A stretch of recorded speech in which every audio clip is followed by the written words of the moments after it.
U.S. diplomatic ties. When the two countries treat each other as partner and friend, seek common ground while shelving differences, and help each other succeed, our relationship would make considerable progress. But if we take each other as rival or adversary, pursue vicious competition, and seek to hurt each other, we would roil the relationship or even set it back. The world today is turbulent, plagued by conflicts. Old problems are compounded by new ones. Humanity is faced with unprecedented challenges.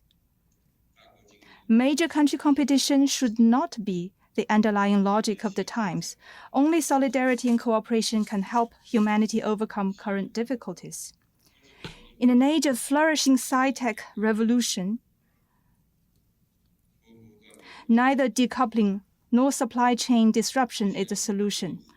Only mutually beneficial cooperation can lead to common development. Small yard, high fences is not what a major country should pursue. Only openness and sharing can improve the well-being of humanity. As two major countries, China and the United States should bear in mind the interest of the whole world and inject more certainty and positive energy into the turbulent world.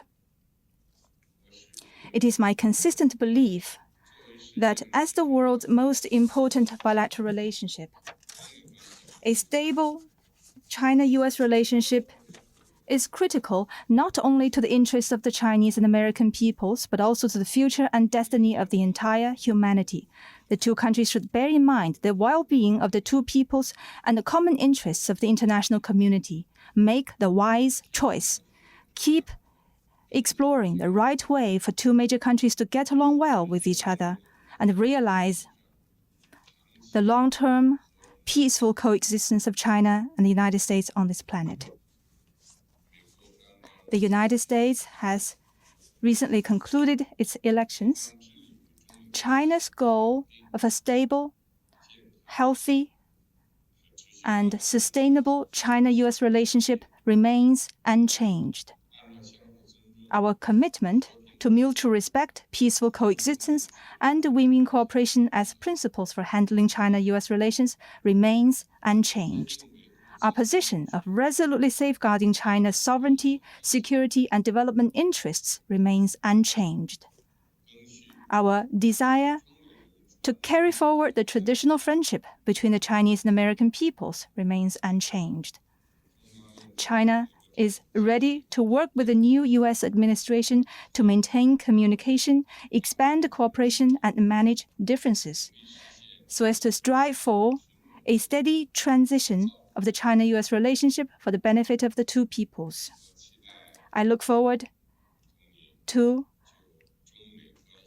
an in-depth exchange of views with you on China-US relations and on issues of mutual interest. Thank you. Thank you very much, Mr. President. It's good to see you and to see all of you again. You know, 1 year ago, we met in the Woodside Summit in San Francisco, and I'm very proud of the progress we both made together. Our military communication at multiple levels, our leaders are now regularly talking to one another on a regular basis. On AI, we have brought together our nation's experts together to discuss risks and safety.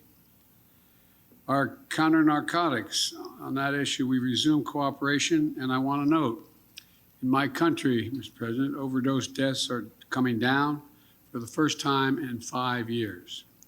We have a lot to discuss, but let me close with this.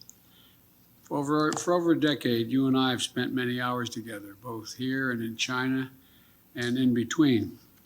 And, you know, I think we spent a long time dealing with these issues. Let me close with this.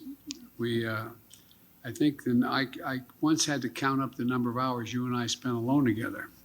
I remember being on the Tibetan Plateau with you, and I remember being in Beijing, I remember all over the world. And both as first as vice president, then as president. We haven't always agreed, but our conversations have always been candid and always been frank. We have never kidded one another. We've been level with one another. I think that's vital. These conversations prevent miscalculations, and they ensure the competition between our two countries will not veer into conflict. Be competition, not conflict. That's our responsibility to our people, and as you indicated, to the people around the world. We are the most important alliance or most important relationship in the entire world. And how we get along together is going to impact the rest of the world.